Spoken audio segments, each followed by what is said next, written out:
Sploosh! We should be okay. Aha! Yay! The re-sploosh worked. Didn't have to take the whole computer down. Definitely not the computer. Just had to like do a plug-in, unplug, and camera, and restart the app. And it managed to fix itself.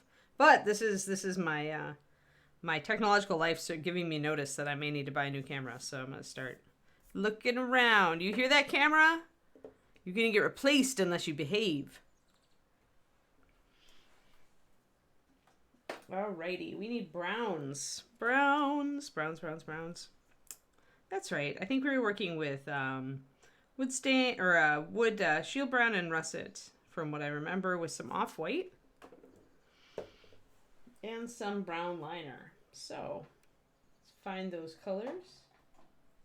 There's our shield. Russet's always on my table. Maybe some gnawed bone in there.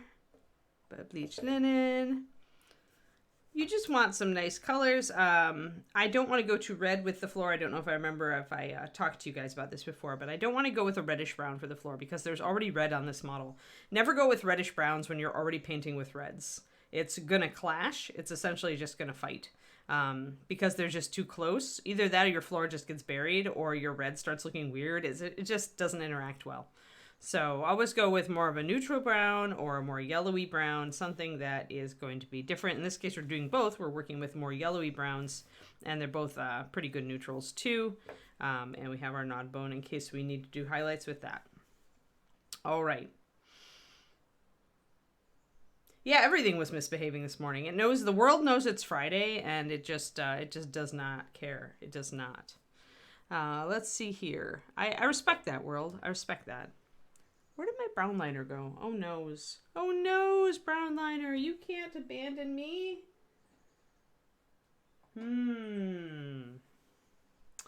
Yeah, that's a problem with, like, running around, and I guess I'm going to have to go with Rogue Shadow, because that's the closest thing I've got. I must have put it in the other room, but I'm not going to run and get it, so we're going to go with Rogue Shadow. Technology has taken an early weekend, yeah. I am, too. I finished my PDF yesterday, and I have a doctor's appointment again today, so getting all the annual medical checks done is sucking up time, so I essentially decided to take the rest of the afternoon off since I have to do that. Yeah, we're here. It didn't take long. So we'll get our Rogue Shadow. Our Rogue Shadow is our lining. We were using brown liner, but then it abandoned me. So I'm abandoning it back, and we're going to use Rogue instead to do our little designy things here. Now we can see there's definitely a cutoff here, so I do need to extend those lines under her dress. You want to make sure that it's kind of invisible and seamless, the way that the lines go under the model. Yeah, when you have a lot of doctor stuff, you just deserve to take an afternoon off here and there, Kiriniko, is what I believe, and I believe you probably also believe this. So yeah, so after this, I'm going to take my walk, maybe go to Whole Foods, Whole Paycheck to get some chocolate, the stuff you do.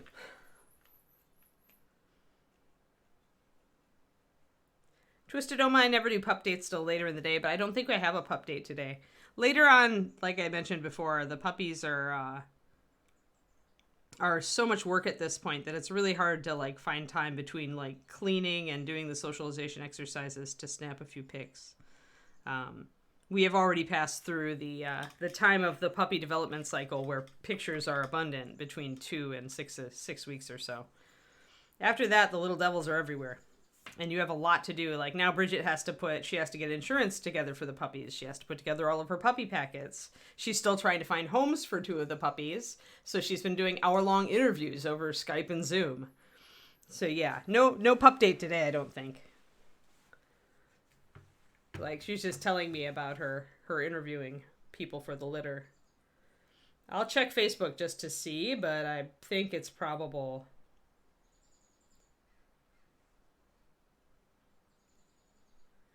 think it's probable that we do not have a pup date. Let's see.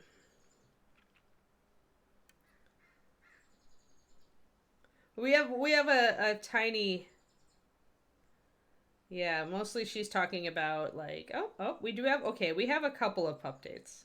We have a couple of pup pictures.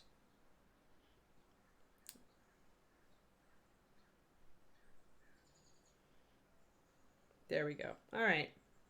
So yeah, we do. We'll do that later. I'm surprised because like we've just been like busy. Nope, Cranston. Been there, done that because I've had my own litters.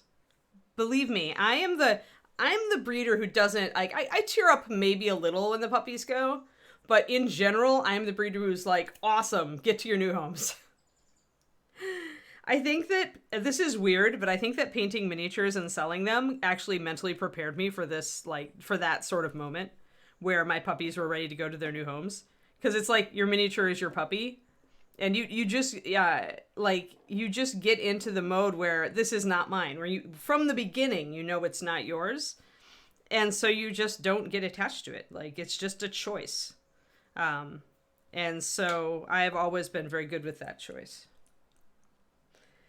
Yeah, Bridget is like if there was a top 99.999 percentile of reputable breeders, Bridget is like the platinum standard in there.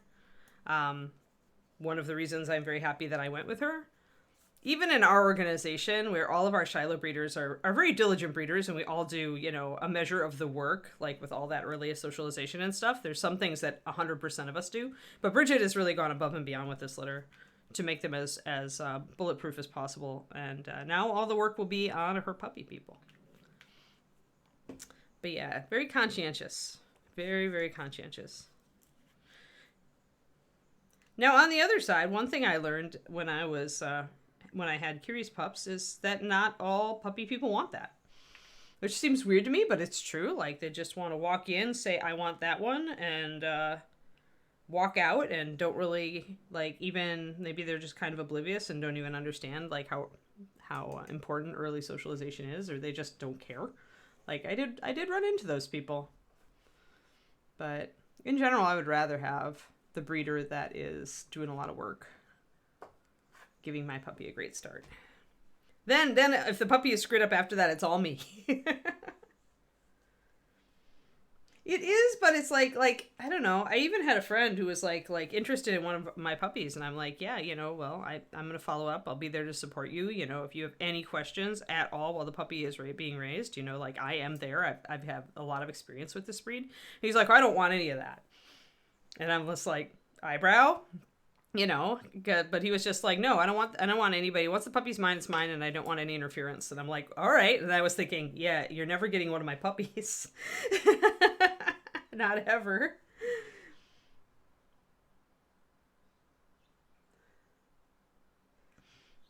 Yeah. Well, you know, you can get lucky, Kodiak. Like, there are just some, because remember, a lot of it's genetics. Like, a lot of what we're doing is just to build on what's already a genetic foundation. So you can get, like, there are dogs who have been horribly abused in you know, awful, like, puppy mill situations, and yet they still, like, come out of it just loving people and being great sociable dogs. And so you can have, although you do need to, you know, usually teach them about the world, but you can have that. Absolutely, you can have that. The only thing we're doing here with all the early socialization is essentially we're stacking the deck for you. So there we go. So I had to extend my lines a little further so we couldn't see any disconnect there as it goes under the dress. But yeah, it's just extra on top of everything.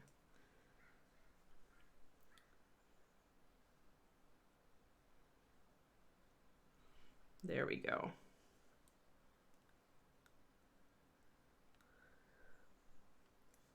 Yeah, that is the thing. And as far as school for puppy owners, that's kind of our breeder job after the puppies go to your new home. Like, we, in general, are very hands-on. We're going to be checking in with you. You know, we're going to say, hey, this is the time when the biting gets bad. Here's some strategies, you know, that kind of thing. Although, we've been talking, myself and a couple other breeders have also been talking about doing it, actually an owner training program, putting together a little online course for it, week by week, kind of with progression through the puppy stages.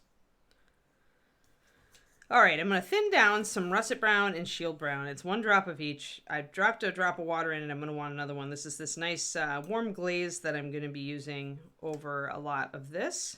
But we are also going to be doing some dark and light segments, right? So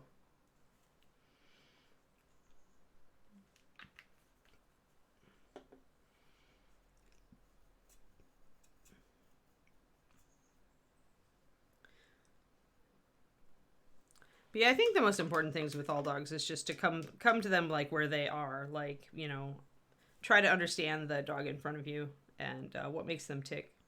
Let's see here. I want a little bit of darker color. I'm going to use just a straight up russet with a little bit of liner in it.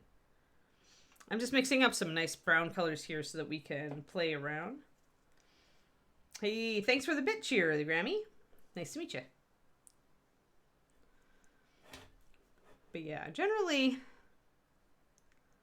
we want to have a little bit of different lights and darks in our wood parquet floor thing.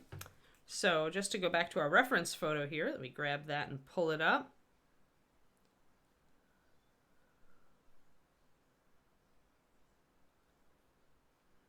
And of course it's a ways back.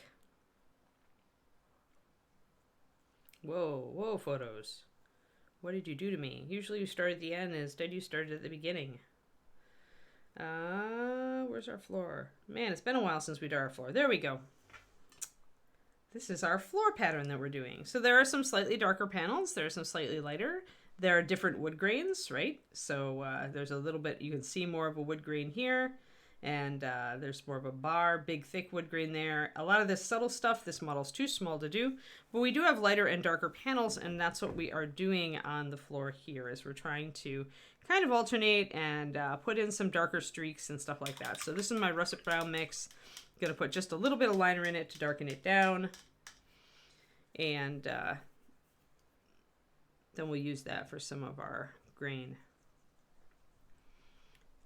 So now we've got a shield brown and russet brown mix that we're using for glazing, our liner that we're using to do the panel lines, and a darker color to use for introducing more dark wood grain and a slightly darker look over some areas. Then we'll also mix up some lighter colors to bring in lighter wood grain as well. But that's what we're starting with. I'm going to pop that out of frame again. But the reason that we chose this, if you want to understand my reasoning as far as the patterns that I chose, because we had a couple of different interesting floor patterns that I looked at, and I ended up with this one, and there's there are some reasons why you would do this one on this particular model. And so if you want that, you can go back and watch last stream of this model. When I started this, the reason we got so little done is I spent a lot of time talking about the reasoning behind how you choose a pattern like freehand for this, and according to the space you have and the shape of the space. So you can go back and check that out on, maybe it might be up on Reaper's YouTube. If not, it is on VOD on Reaper here on Twitch. You got a whole bunch of crap all over the place here. All right, let's etch in the rest of the floor panels with our dark liner, and then we will start filling in everything. And if we finish this model today, then I'm going to do some refining of our zenith on Kid Image, I decided. Because there were questions on that right at the end of the last stream, and I didn't get to them. All right, Quindy with the link. There is the last stream where we worked on Madam here, and we talked about the freehand on the floor. Okay, so just like I said before, we want to start with a simple shape on the outside. In this case, it's going to be this border. Once we have the border, you can just put a square in, and then it's just lines going in from the points of the square. So it's very easy. The hardest part now is just going to be able to eyeball like the width of this and make sure you get close. You don't need to be absolutely dead on. You just want to be close as far as how wide these little bars are compared to the ones we're going to put in over here.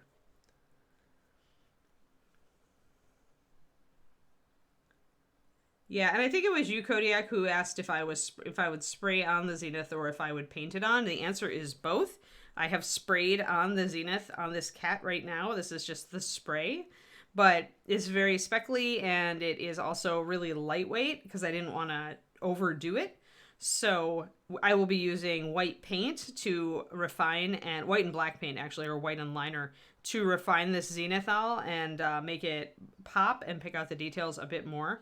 I like to start with the overhead spray because it does give me a good idea of where the shadows are and where the light would fall or wouldn't. But then after I've got that just general dusting of Zenith, I like to go in with white paint and liner and do a sketch. So both. I do like doing the initial spray Zenith though, because I have a very hard time seeing details on black primer, just the way my eyes are. And so for me, it's really handy to have the Zenith down first to get as a guide, and it'll help me see those details a little bit better. Otherwise it's kind of a struggle and takes me a while. I'm going to mix up some pure white, guys, because we've got a little bit of a blurb there. And hey, Xpirich, how's it going? And Green Users, and Gibson, and everybody. It's a wacky Friday, and our technology is cutting in and out. So technology is taking an early vacation. So we'll see how well this stream goes. Our technology cut out yesterday, right at the end of the stream. At least it waited that long. All right, I'm mixing up a little bit of white here so that I can touch up my little design pattern that we're doing. I want to be able to touch it up when I do a blurf. Just like any underpainting, just like the underpainting we're doing on the wizard, the back of our wizard.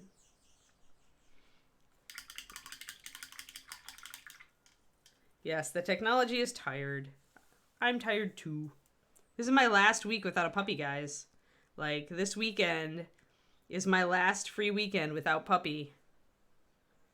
Next weekend, I will be in North Dakota, surrounded by puppies, and then driving one home.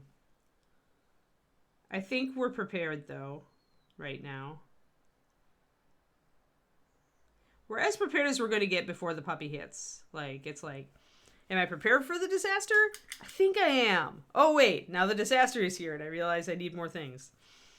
But I think we're pretty good with puppy supplies.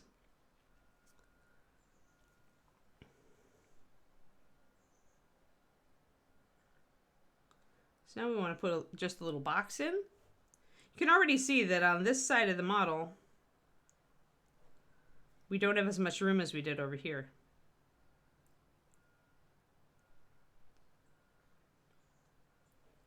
So you won't be able to do quite as much of the shape. Yep, Pupmageddon. Whiny little puppy.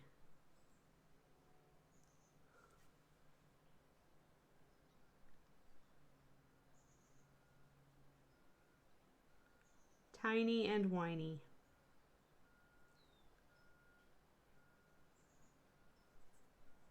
But yeah, now I'm very interested to see how they score on the temperament testing and the confirmation. Very interested in.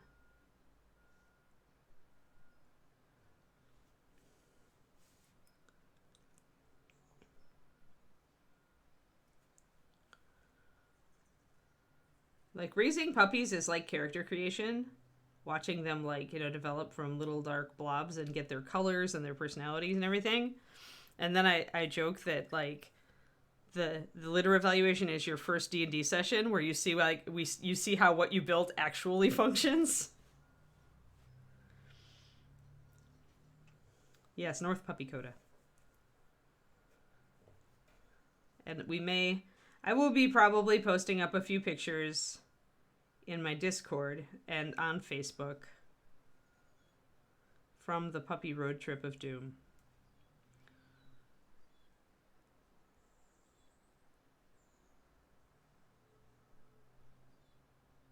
As I have time and energy.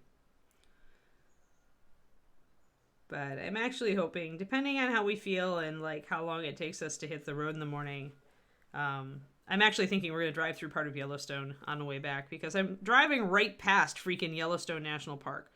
Why would I not take the extra hour to do like the dogleg, the Northwest dogleg through the park? I haven't been to Yellowstone since I was like 10, 11.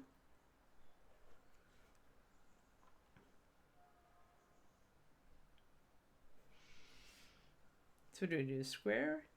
Nope. No, you guys should know by now. No pup dates till late in the stream. And if I do a pup date early, I always repeat the pup date. I didn't think there was going to be a pup date today, but Bridget actually did find the time to post a couple of pictures. That woman is like a superwoman. Like, I don't know how the heck she does it all. I know what her real job entails. And like, you know, she's been doing that and raising this litter. She says that pretty much when she hits bed every night, she's like just hitting it early and earlier and she's just exhausted. I won't be able to hit the everything on Yellowstone, but I can hit the, I can do the Northwest Loop part. Because pretty much it's like Yellowstone and then, let's see, on this side, the road that I would follow would go right here, like right down Yellowstone. So instead I can go into Yellowstone and out and hook up with the road. It will add an hour, hour and a half, I think, onto the trip because, of course, the roads are scenic and windy and there are a lot of spaces to get out and look. And then it goes right by Mammoth Hot Springs and other stuff. So I will definitely... Now, dogs cannot be further than, I think, 100 feet from the car because the wildlife, there's just a lot of danger there. So that said... I can definitely like step out of the car and carry the puppy over to a railing to look out into vistas and stuff. So, and water, there's a waterfall right off that road too. The puppy could meet a waterfall. I think it's going to be like Pendrake. I think it's going to be fine. There will be a lot of traffic and stuff. I've just got to decide if I am willing to add an extra 2 to 3 hours, potentially if traffic is bad, to my drive to Twin Falls in order to see Yellowstone again.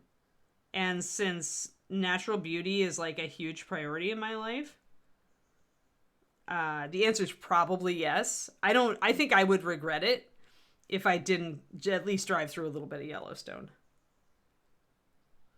Oh, I've been there before, so I know how bad it is, like Critico. I know how bad it is. People and their dumbness about wildlife cannot be underestimated.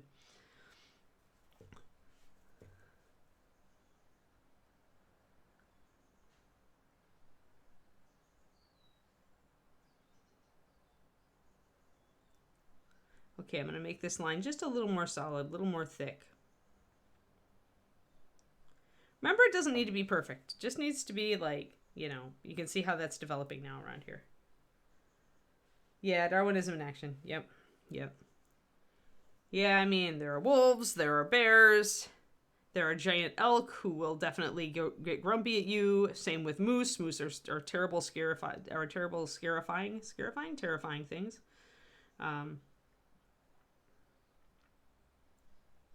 There are lots of dangerous animals, so. And then, you know, there's lots of other stuff too, so that can kill you in Yellowstone. So, all things considered. Fluffy murder cows. A lot of people don't understand, I think, MPIP, but that's cool. I mean, I just want to drive through. Like, I am definitely going to drive through. If we drive, like, I think I'll skip the hot springs because, like, honestly, that would be, like, not good for the puppy. Like, probably not a good experience. Like, you wouldn't be able to take the puppy anywhere near it, for sure. So there's really no point in stopping. But if we go by a waterfall, I'll get out of the car and go look at the waterfall and take a picture. Sure. Mostly, I think I just enjoy driving through it. Like, all of the beginning of my drive is gorgeous, and I feel like I should enjoy it a bit. I mean, you can assume there's traffic. I mean, like I said, Pendrake, I have to accept the fact that if I'm going to do this, it's going to add 2 to 3 hours potentially onto my trip. I hope it will only add an hour, hour and a half, but I may not get lucky. There may be lost traffic. So here, you really have no room to do this design. So this is where we're happy we chose a very basic design. So we can just do it just a little bit. But I'm not going to not do it just out of fear of, like, you know, there being lots of traffic. If I start it and there are lots of traffic, worst case scenario, I turn around at Mammoth Hot Springs and go back north, hit the highway, and go the way I was going to go. So, I mean, it's not like you can't turn around.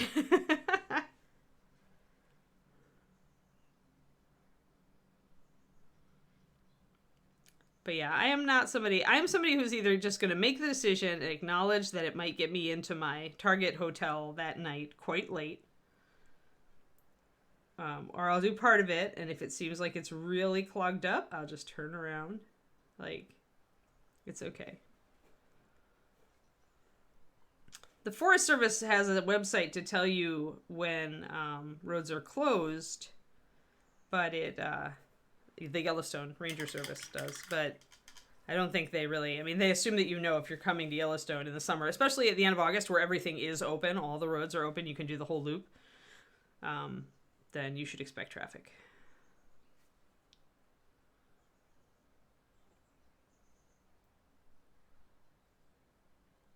All right, you're going to trim up that line a little bit. Now we're going to trim up our underlying lines just a tad.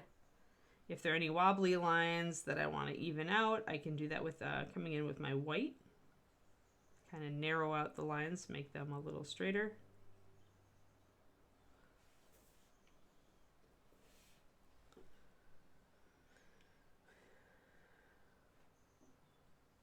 Yeah, gas is going down too, so I don't know. Like I said, if I go in and it's bumper to bumper, I turn around at Mammoth. It's very easy. Mammoth Hot Springs is just inside the park.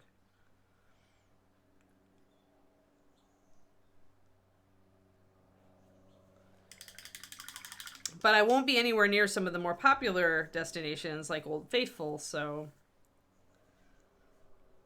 like the big loop, I'm avoiding most of. I'm doing like one small segment of the big loop.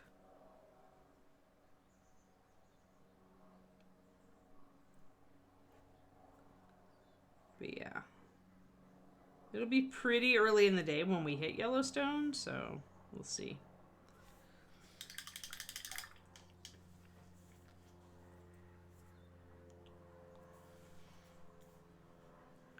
All right, so let's choose what our darks and lights are going to be here. First, I want to put a glaze. I want to put white under the areas that I want to be lighter. So today, I think, before I did a light spot here, here, and here, and here. So I kind of did that. So let's alternate. Let's make our square bottom dark, and let's do the opposite sections this time. So white in this section. And this works because my white primer here really is more of a gray over the black base. So we can create lighter and darker segments.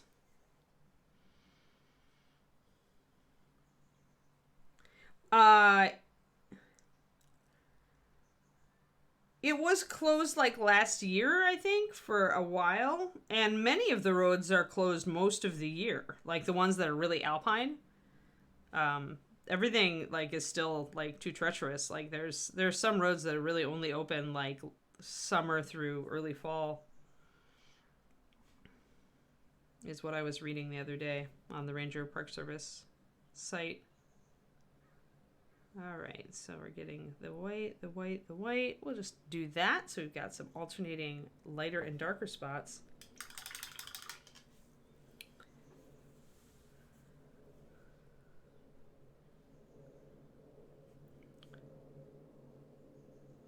And if we want to, you can do some dark wood grain, like before you put the glaze over.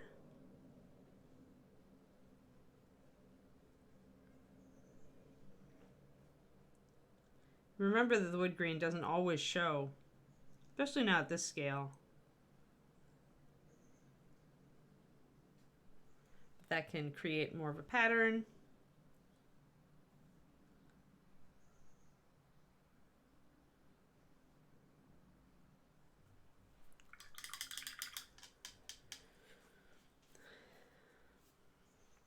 But yeah, I'll be looking at updates as we get closer.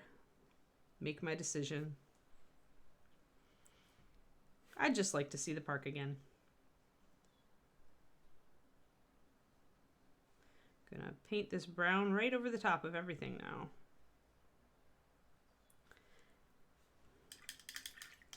In a thin coat.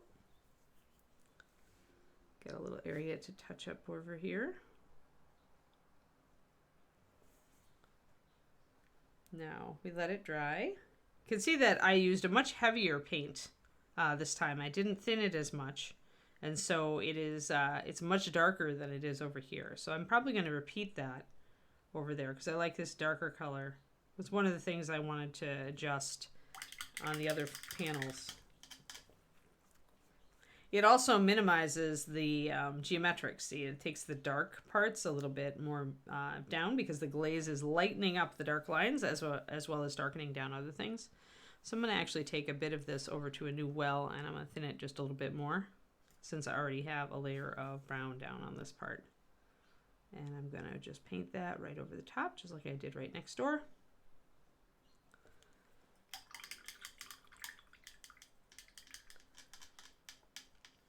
Let it dry. It will lighten and it'll flatten out a bit as it dries.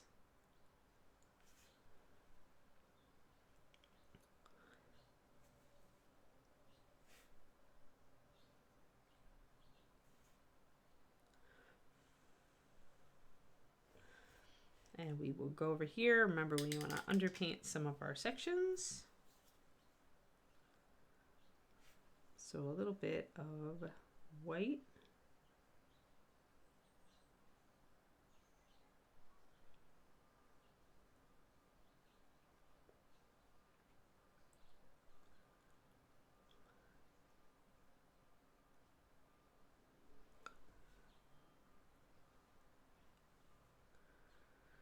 But I think it's really the only big park we are going right by. It's just a shame not to like try to hit parts of it. I mean, everything around it is beautiful too. So we'll be driving through some national forest and stuff. But it's an adventure, darn it. We need to have an adventure. It can be an adventure anyway with a tiny puppy.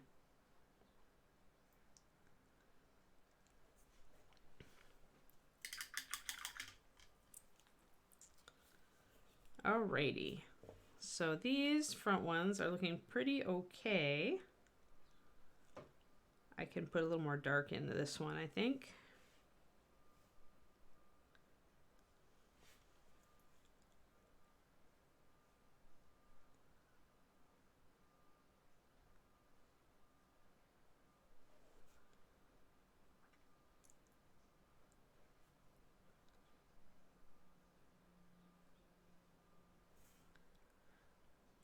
That's coming along nicely.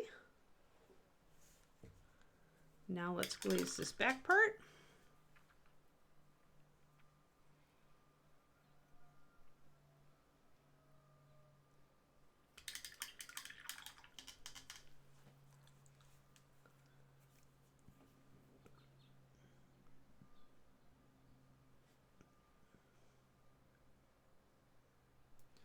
But yeah, we'll see. If I'm already exhausted after the first day of driving, because Yellowstone would be second day, then I may give it a miss and just to get a promise from David that we'll go back in the next couple of years.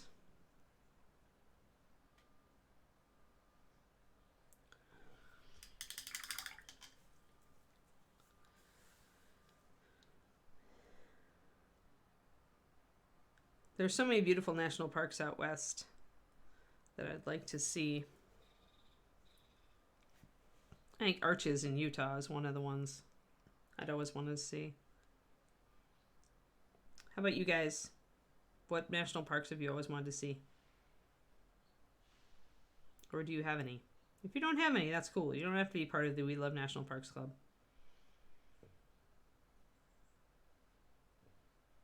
And I totally understand when people would rather do something on vacation that's a little more interactive.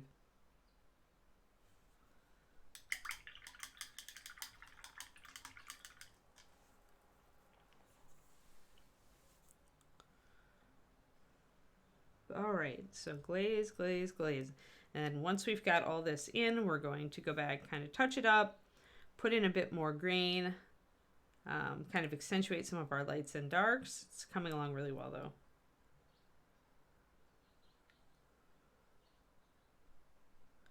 All of them. I figured since you were climbing mountains regularly, Kariniko. That's another reason. See, Kuro, that's another reason you just gotta take a trip and make it out to the States.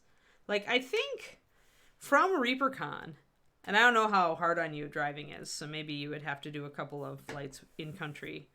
But from ReaperCon, like, you're only an 8-hour drive to, like, I want to say you're maybe 10 or 12 hours from the Grand Canyon. Like, you're not that far, even with taking it easy. Up north is going to be a little bit longer drives, but you could do it. Like, you could, if you came out for ReaperCon, you could actually take an extended, like, 2 weeks after that and just see your way around the American West. It's worth it.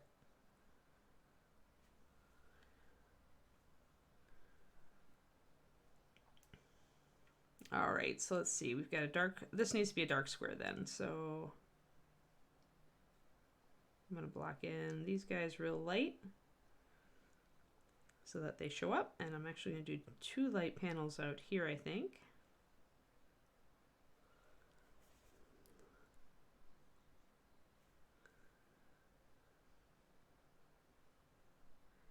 I know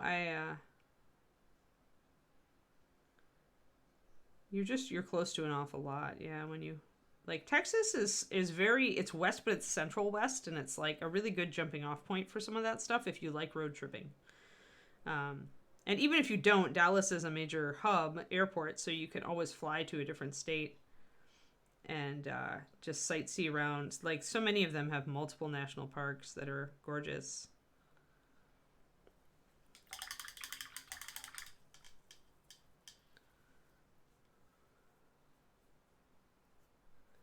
All of them except Yellowstone. Yeah, Yosemite is gorgeous, but then of course we've got that fire that was going down there. But I mean, even honestly, even if if a lot of the trees get taken out, Yosemite, for me, Yosemite is about rocks. Like, the trees are like icing on the cake, but like, it's those majestic rock formations that really make the Yosemite Valley amazing. So. Okay, let's see here. I'm actually going to darken down this cube with some wood grain just like I did on the other side.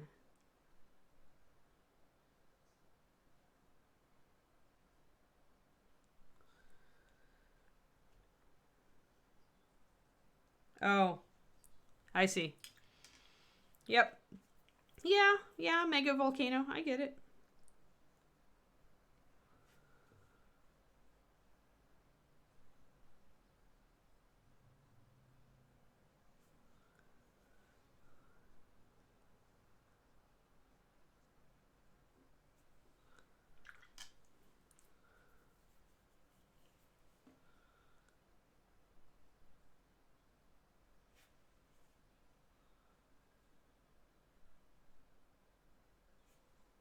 Alrighty, so there.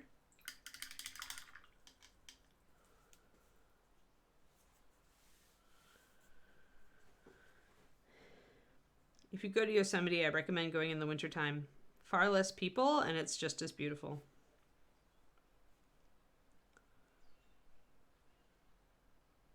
If not even a little bit more so, like, the water just seems really clear and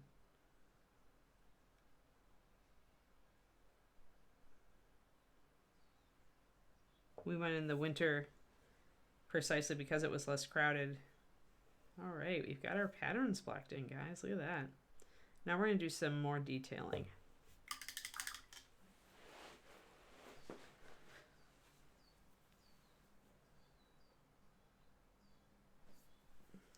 Hey, Trashorama. Something Mumbleversary. You got your triple last month. Silly. But yes, thank you for the resub. 37 months. It's a long time. Alrighty, so now I'm going to take my browns and I'm going to mix up a lighter color. So I'm going to grab the color I was using for glazing. put it right over here. And grab a little bit of bleached linen, I think, to lighten it up so I can do some lighter wood grain.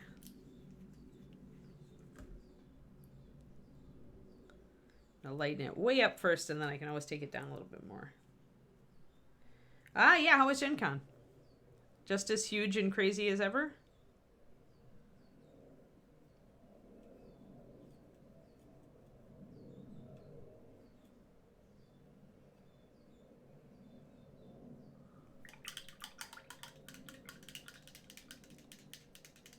Oof. A lot of people. Wow. I remember when I used to work in an amusement park, and I remember when we would get 50K gays, like 45K to 50K was our absolute cap in the park. And it was insane. Like, you just couldn't walk without running into somebody.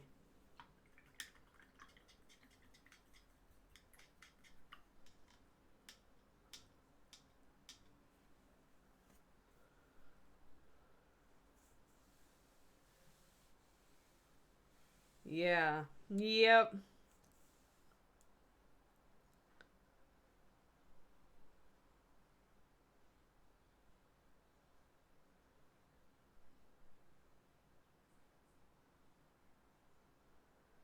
Yeah.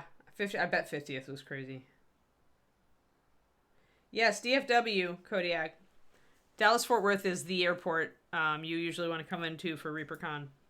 It's a hub for American Airlines, but plenty of other airlines obviously use it.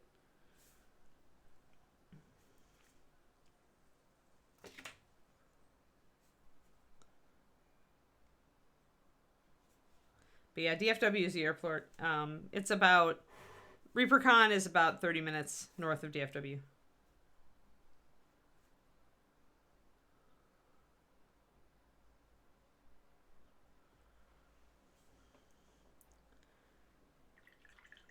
Yeah, we'll see. Like I said, we're going to just play it by ear.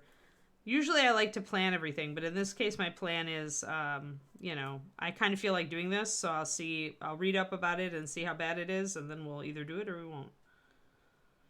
If we don't do it, then I'll tell David that we're driving out to Yellowstone in a couple of years when the puppy's older.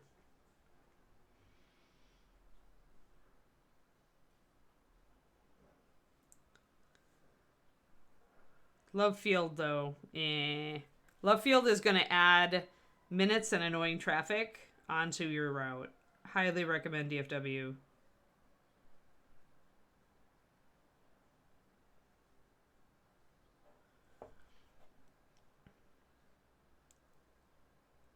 Just to give you an idea, if any artist wants to come into the other airport, the non-DFW airport, Reaper tells them they're on their own instead of sending a shuttle to pick them up, like any of the artists. So that gives you an idea, because remember, Ed and Dave have lived here a long time. Gives you an idea how much more of a pain in the butt it is to get to the other airport and back. Yeah, just definitely make that distinction when you tell people, well, you've got two airport choices. Definitely tell them, but DFW is the far easier and better choice.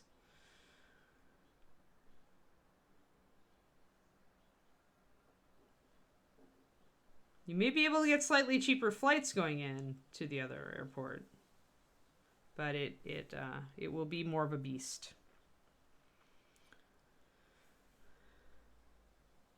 I'm going to just add some lighter wood grain to the areas I want to be lighter.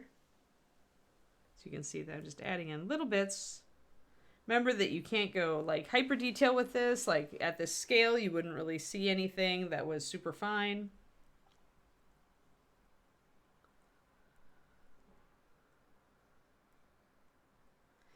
Yep, yeah. I've been to Rocky Mountain National Park recently, relatively recently. I actually that was another dog trip, actually. I was in Colorado to finish Blazy's championship.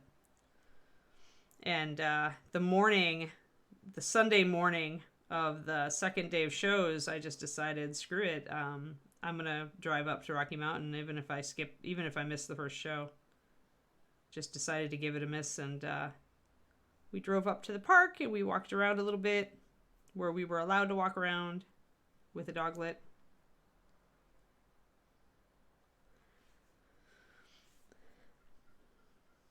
There we go. So we've got some little grains. You can see kind of the streaks that I put in there. Just little subtle stuff. Not a lot, but just enough for you to really get the feel of wood. Yeah, DFW is over 8 miles long.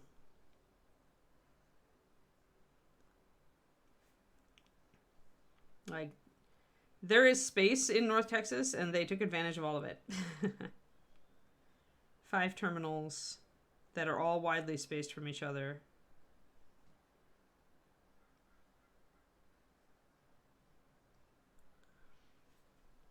So again, little bits of lightening just to bring up, get some, because one of the big things about the parquet floor, right, is the design. And so if you can bring in light and dark contrast to showcase that design, then, you know, it'll look cool.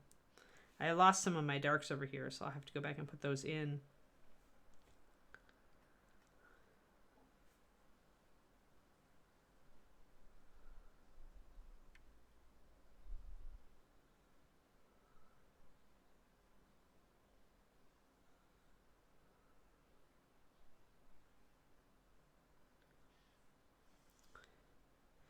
DFW is big, but that means that it's a little less compact.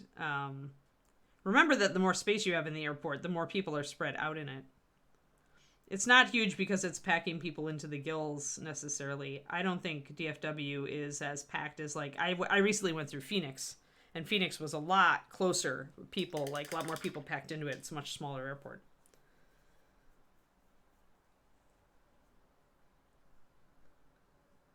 Yeah, Houston is huge. Oh, I met another person who moved here from Texas the other night when we were eating sushi. The sushi chef, we were at the sushi bar, which was super fun. And the chef asked him where he'd moved from, because he mentioned he'd recently moved to the area. And he's like, Houston. And I'm like, you're kidding. There's another person here who moved from Texas to California. Because when I was moving, everybody was moving out of California to Texas instead of the other way around. So I thought I was unique. But yes, ran into the one other person. Yeah, I don't know, Miss Imp. I'm going to say that I'm going to throw O'Hare in there. Just leave it there. I'm going to put this O'Hare Airport right here. I'm just going to leave it there. It makes its own statement.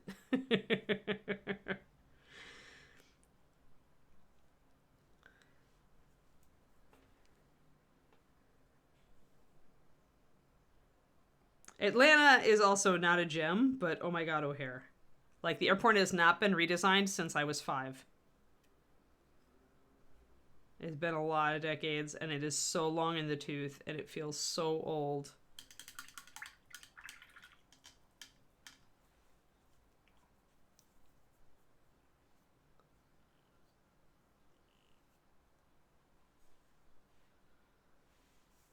Oh. Interesting, Trash. Yeah, I've never heard that one before.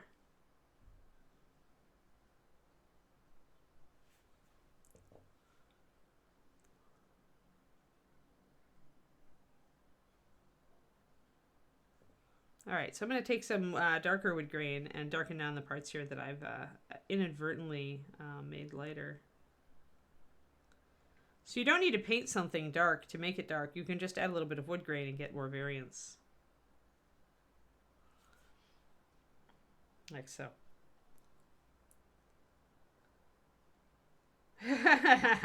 Some of the terminals are a lot worse than others, Quindy.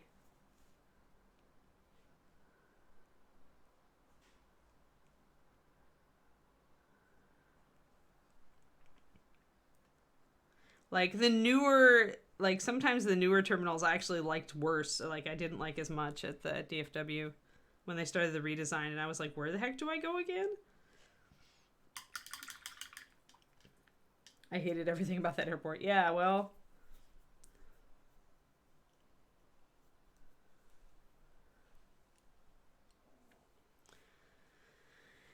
Fair, Miss Imp. Try O'Hare, though. If you really want to be like a true connoisseur of terrible airports, try O'Hare. I take your Atlanta, and I raise you in O'Hare because I've been through both, and I get it. Atlanta is also has a lot of the same issues. Super hub airport, super old airport.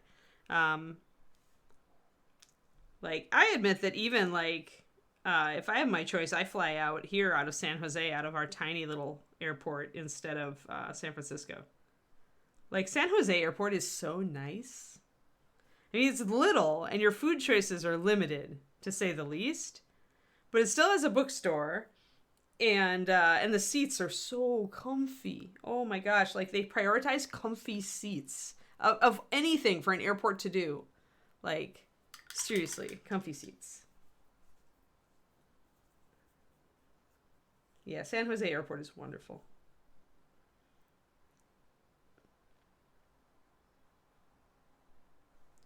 I wouldn't go so far as to say SFO sucks. The terminal I've been through actually has really good food choices, so I'm actually, that'll raise my opinion of an airport, is if it has good food choices. And if I can get my sparkling water that I like, you know, if I get my thing. But yeah, it's definitely not as comfortable an airport to be stuck in for a while as San Jose.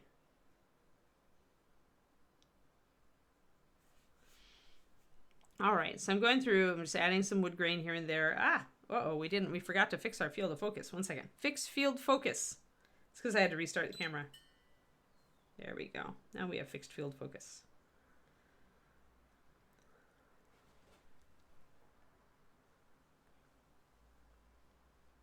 Tampa, huh? Interesting. I'll keep that in mind. I'm unlikely to ever be flying through there as a connecting flight, but it's good to know that's a good option. Trash.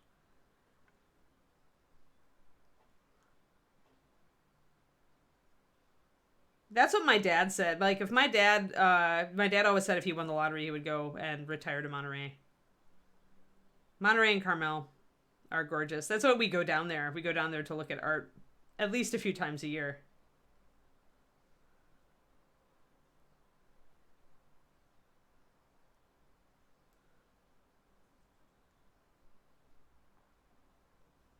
Aw, Quindy.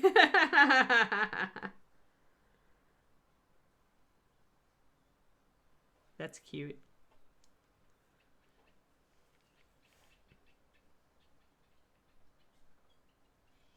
All right, I'm going to come in and lighten this one a little bit with a little wood grain to get a little more contrast, especially because it's in the front of the model, so I want it to show up.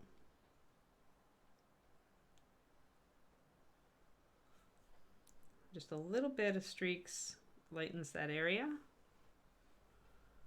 And I did some dark streaks in this one, so I'm going to lighten up the areas between.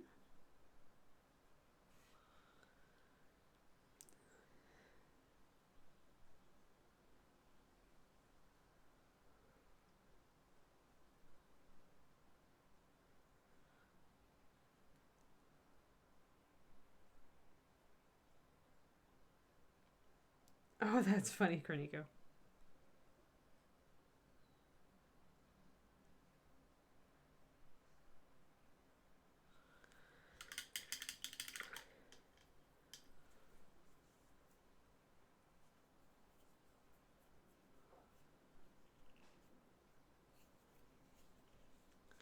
Alrighty, guys. I think we've got a parquet floor. It's cute. I like it.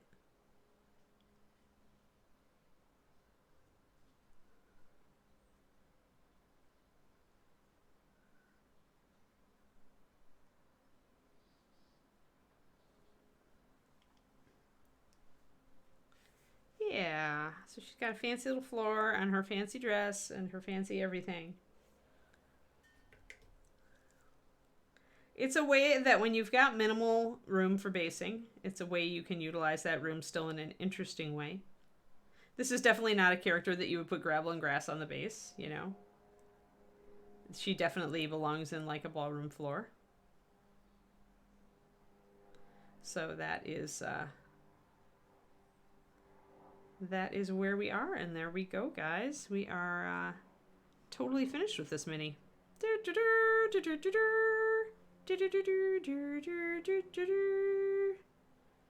Yay! So Ron gets this one.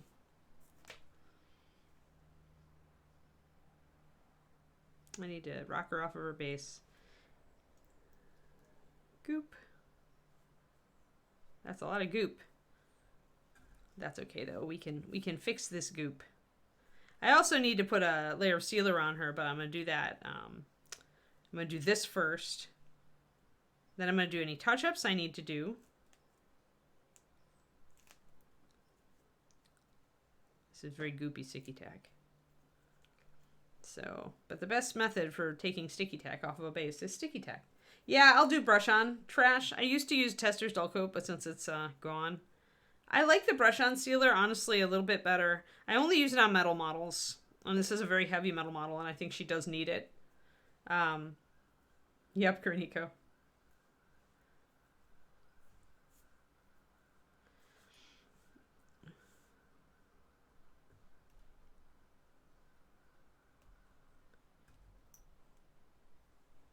So, take your blob and use it to take the blue stuff right off.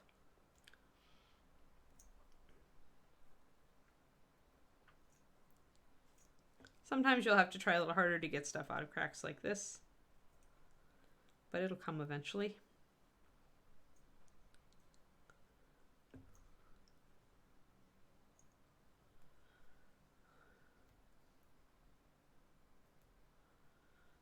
Yeah, 18 years ago.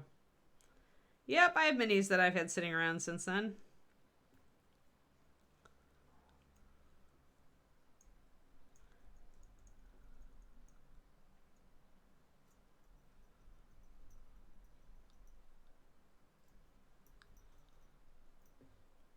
And we've... Uh-oh, I froze again. Froze camera. Hold on. I'm going to try to just unplug it and replug it. Hold on, guys. No, I'm going to have to close the app. Hold on. We're going to re-back in just a second. Okay, so hang on.